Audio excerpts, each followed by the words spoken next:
جد دەستپێکە شەڕێ ئەمریکا و ئیسرائیلê یلگەل ئیرانê yê di 28 Sibatê da Herêma Kurdistanê jî bi dron û mûşekan tê bombebaran kirin, tê bi armançkirin. Li gorî şûpandina Rûdawê hejmara dron û mûşekên ku arasteyî navçeyên cudayên Herêma Kurdistanê hatine kirin, ji 638 mûşek û dronan derbas kiriye. Zêdetirî 500 dron û mûşek li dijî hewlêra paytext û derdûra wê bûne, taybet bû hewlêrê.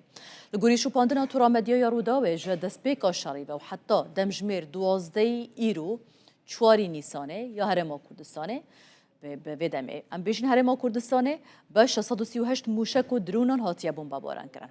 ده انجام دا 14 کسان حتی هاجان خوش دزدانه 93 کس جی بریندار بودن. ایرش لگوری وان پاریزگهان اگر ام بحث بکن. جا حولی ری دست بکن که هری زیده کتیه بروان ایرشان 507 درون و موشک بر به حولی را پایتخت هرما کردستانه و هاتنه. سلیمانیه 104 درون و موشک جه دما دست بکرنا بیشاریوه بوی باجاری چونه. دهو که راستی 25 درون و موشکان هاتی حدانه ها.